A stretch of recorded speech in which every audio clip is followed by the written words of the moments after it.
What's up, YouTube? Today we're making Cthulhu, but before we begin, please smash that subscribe button for more super awesome content. And just to let YouTube know that I'm super awesome, smash that like button for now. And now, let's get to it. Let's wake up Cthulhu with that flat piece of wood by bulking out his body with some aluminum foil and using another piece of foil with some aluminum wire for this arm and a twisted up piece of armature wire for this arm, because he's going to be reaching out for God knows what. And taking a big ball of foil and crushing it up, and now we have his head. I wanted to make the sculpture a little bit more cohesive and a little bit more easier for me to work on by giving myself a really nice foundation of some Sculpey Ultralight. We're going to be covering his torso area and using some liquid clay adhesive and covering those arms as well.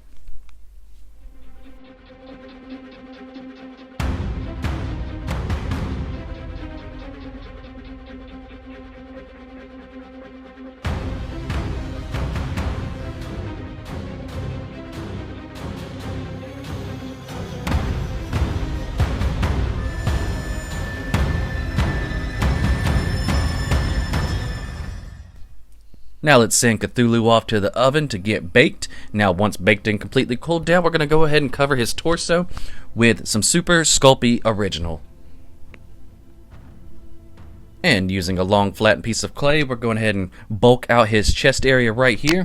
For me, this was one of my first times diving into the muscular male anatomy as far as sculpting, because I do sculpt a little bit at the gym, but Cthulhu, my guy, does he even lift, bro? And just using some little wormy dillies right here to really bulk out that muscular bone structure of his neck and shoulders. And another piece of flattened clay here to really bring out that abdomen. Breaking out a big flat ball stylus here, we're going to head and smooth out some of those sections here. We're going to be bouncing between all kinds of different tools and using some carving tools to really chisel in some of that muscular definition with his chest and abdomen.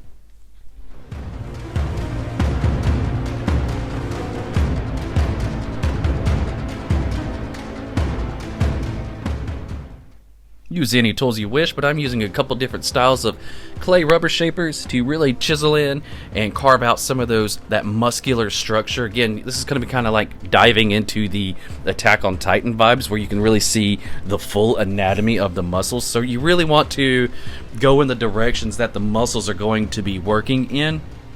And here I'm just carving them in as well and just adding more details upon details.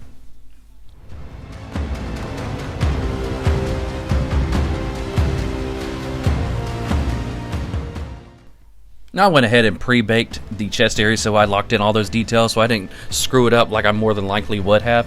Right now we're just throwing some clay onto those arms and bulking out all those muscles and just really just getting clay on there, and going to continue to repeat the process of defining all those muscular features. I was using a lot of references, so that's a big thing in situations like this. Reference, people. Use all kinds of references to your advantage. That's what they're there for, and use them for everything and anything that you need them for. I am using a couple different variations of photos of the male anatomy and like medical drawings and stuff, just to figure out where those muscles lie.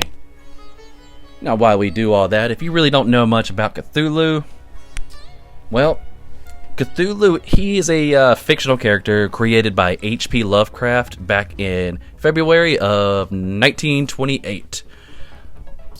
He is depicted as the Great Old One. He's enormous, powerful, dragon-esque octopus thingy. He is considered a Great Old One within the pantheon of the Lovecraftian, however you want to say it, cosmic entities.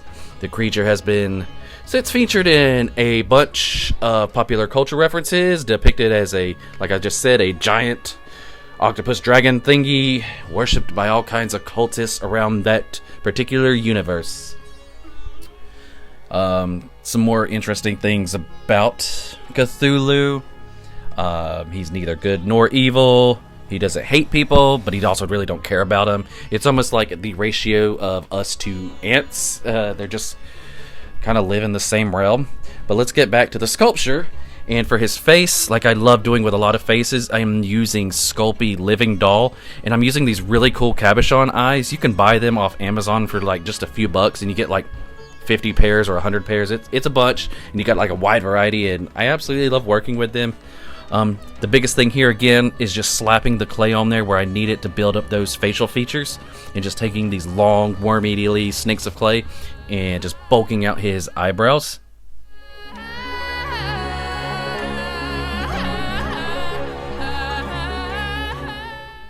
I was really trying to figure out what I wanted to do because there's so many different drawings and depictions of him.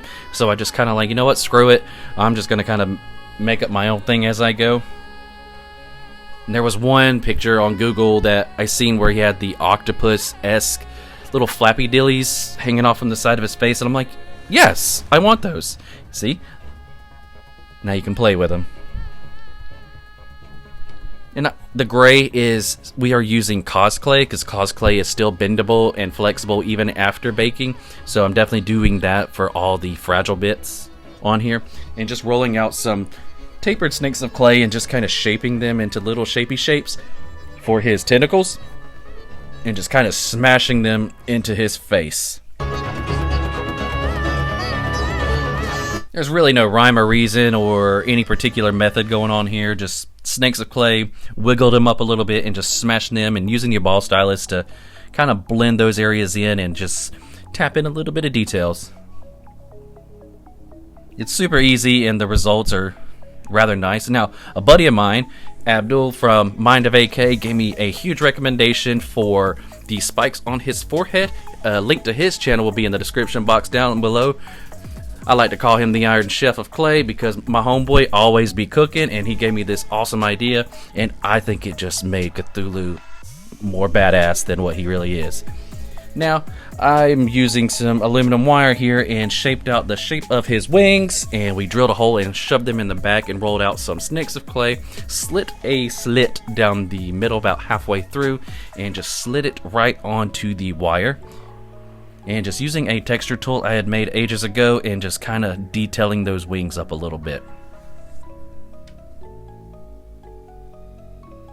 And using some really large flattened sheets of cosclay for the innards of the wings or whatever it is called, because I did not want them to break because the insides would be fragile, and just blending them onto it.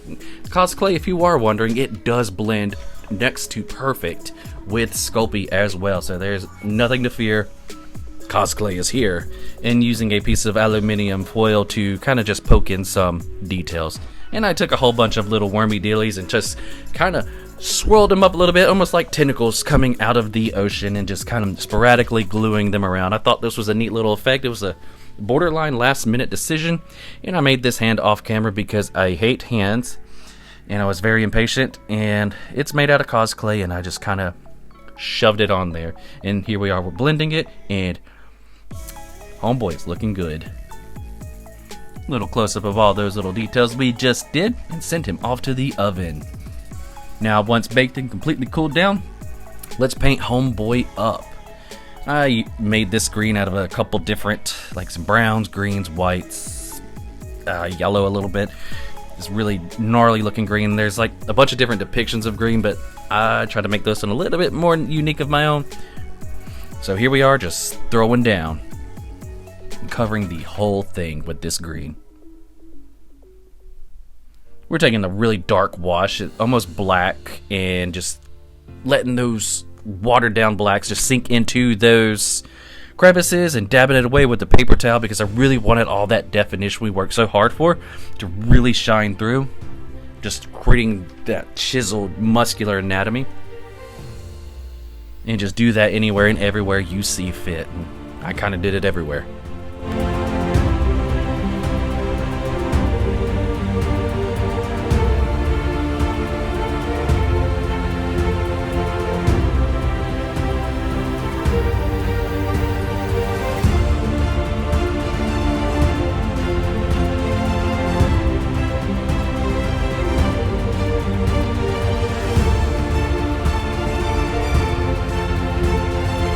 And one of my absolute favorite processes of painting is the dry brushing stage. This You just put a little bit of paint on your paintbrush, wipe away any heavy excess, and just lightly go over everything, and it just really makes those detail pops, adding like a bunch of highlights. And for this, it really brought Cthulhu to life, and I couldn't be more happier with the way he is turning out. I'm very proud of this one. This might be one of like my most immersive sculptures to date. It's one of the actually largest so far that I've ever done at this point. But yeah, we're definitely bringing out all those details and just having a lot of fun at this point. Not gonna lie, he was a little frustrating to paint. I did pull him off. Some stuff kept breaking, some stuff kept being re-glued, and we're just painting the surface of this board like with the blues for the quote-unquote the ocean. And now I went to the store and we bought some clear silicone, which we are applying right here. And I was using the silicone instead of using a deep resin pour to really give that ocean effect that he's just rising out of the waves. This was actually my first time using this, so be sure if you do this, please do it with rubber gloves and a respirator. Take it from me, this stuff stinks. As you see, I got my window open in the back. It smelled like vinegar on crack. So yeah, I'm just using this whole tube here just for that whole oceanic view. Using a paintbrush to swirl everything in. I actually went and grabbed a set of rubber gloves and just kind of swirled everything in with my hand. And honestly, yes, this stuff was a little rough, but the overall process was great. And with that, we're going to call him done. And he's done! Let me know what you think in the comments section down below. And now, on to his glamour shot.